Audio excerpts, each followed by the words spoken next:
Kisah 40 pasukan komando Amerika Serikat, diserang oleh 500 tentara bayaran Rusia, 300 penyerang tewas.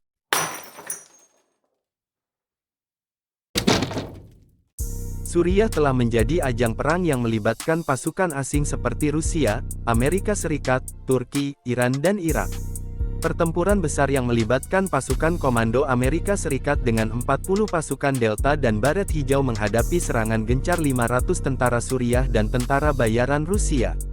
Pertempuran ini dianggap sebagai salah satu pertempuran paling berdarah di Suriah serta demonstrasi yang jelas dari kehebatan pasukan komando Delta Force dan Green Beret.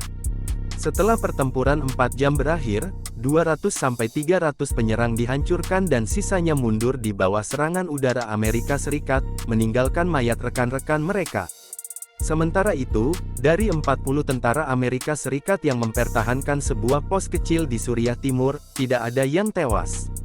Dilansir dari Kompas.com, rincian pertempuran yang terjadi pada tanggal 7 Februari diperoleh dari The New York Times melalui sejumlah dokumen yang menyertai wawancara.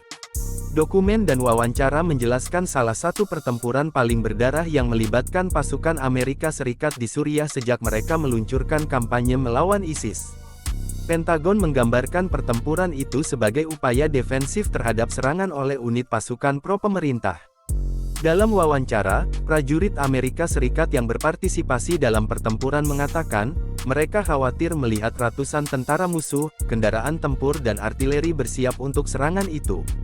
Kemungkinan bentrokan antara militer Amerika Serikat dan Rusia telah lama menjadi perhatian, terutama karena dua saingan era Perang Dingin diadu satu sama lain dalam Perang Saudara Suriah.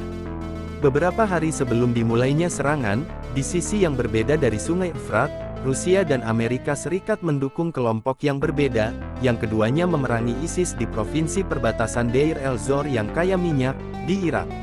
Perwira Amerika telah berulang kali memperingatkan peningkatan pasukan, tetapi perwira Rusia mengatakan mereka tidak memiliki kendali atas pasukan di dekat sungai. Di sisi lain, peralatan pengawasan radio Amerika Serikat telah mengungkapkan percakapan bahasa Rusia antara militer. Dokumen yang diperoleh The New York Times menggambarkan hanya pasukan yang berkumpul di tepi sungai Efrat sebagai pasukan pro-pemerintah. Tentara terdiri dari tentara reguler dan milisi bersenjata Suriah. Namun, tambah dari intelijen militer Amerika Serikat, ada sejumlah besar tentara bayaran Rusia dalam pasukan ini. Para tentara bayaran, menurut intelijen militer Amerika Serikat, kemungkinan besar adalah anggota Wagner Group, sebuah perusahaan yang sering digunakan Kremlin untuk melakukan misi rahasia yang tidak dapat dikaitkan dengan pemerintah Rusia. Komando tinggi Rusia di Suriah memastikan bahwa mereka bukan bagian dari militer Rusia, kata Menteri Pertahanan Amerika Serikat Jim Mattis kepada para senator bulan lalu. Mattis mengatakan dia memerintahkan Jenderal Joseph F. Dunford Jr., Panglima Angkatan Bersenjata, untuk menyerang dan menghancurkan mereka. Dan mereka melakukannya, kata Mattis. Pada hari pertempuran, tim pasukan khusus beranggotakan 30 orang dari Delta Force dan US Rangers bersama dengan milisi Kurdi dan Arab, berjaga di sebuah pos kecil berdebu di dekat tambang gas Konoko, tidak jauh dari kota Deir al-Zor. Sekitar 20 mil jauhnya, di sebuah pangkalan, tim Baret Hijau dan satu peleton marinir sedang menatap layar komputer mereka. Mereka melihat gambar drone dan kemudian mengirimkan informasi tersebut kepada tentara yang menjaga Fort Konoko. Pukul 3 sore, tentara Suriah mulai menjatuhkan pasukan Amerika dan sekutu di ladang gas Konoko. Di malam hari, lebih dari 500 pria dan 27 kendaraan tempur, termasuk tank, memimpin serangan. Sementara itu, di pangkalan udara Al-Udeid di Qatar dan Pentagon, para perwira militer dan analis intelijen menyaksikan drama. Komandan memberi pengarahan kepada pilot dan personel darat ketika pesawat tempur di daerah itu disiagakan. Di lokasi misi, Baret Hijau dan Marinir menyiapkan pasukan respons 16 orang dalam kendaraan tahan ranjau. Mereka siap jika penjaga lapangan gas Konoko membutuhkan bantuan. Mereka memastikan bahwa mereka dipersenjatai dan bahwa kendaraan mereka membawa rudal anti-tank, kacamata yang dikendalikan panas, makanan dan air.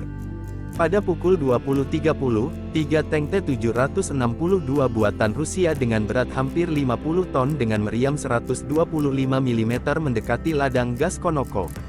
Mengetahui hal ini, kaum reaksioner Baret Hijau bersiap untuk melakukan pekerjaan mereka.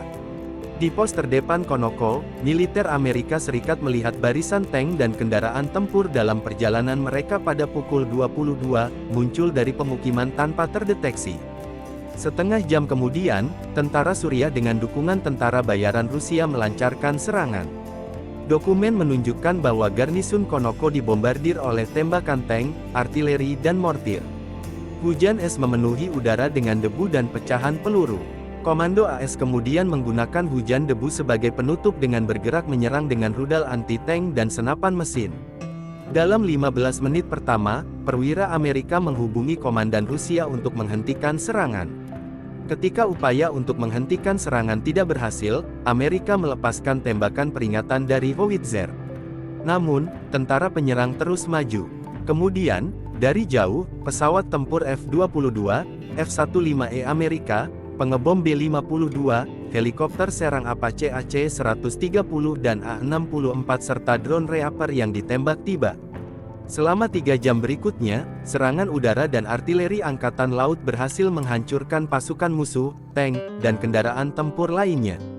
Sementara itu, pasukan respon bergegas ke medan perang. Dalam suasana gelap dengan jalan yang dipenuhi kawah bom, jarak 32 km sangat sulit, dan truk tidak menyalakan lampu. Pengemudi truk hanya mengandalkan kamera termal untuk menavigasi jalan menuju medan perang. Ketika Baret Hijau dan marinir mendekati ladang gas Konoko pada pukul 11.30, mereka terpaksa berhenti. Hujan es artileri musuh terlalu berbahaya bagi mereka untuk terus maju. Mereka menunggu serangan udara untuk menghentikan posisi artileri musuh. Di Konoko, pasukan komando Amerika terkena peluru artileri musuh. Pukul 1, saat laju tembakan artileri mulai berkurang, Baret Hijau dan marinir mulai bergerak menuju Fort Konoko dan mulai menembaki musuh. Pada saat ini, beberapa pejuang Amerika telah kembali ke pangkalan, kehabisan bahan bakar atau amunisi. Dengan kedatangan pasukan tambahan ini, jumlah pasukan Amerika di medan perang sekarang menjadi 40. Mereka mempertahankan posisi mereka, sementara di sisi lain tentara bayaran Rusia turun dari mobil mereka dan maju dengan berjalan kaki.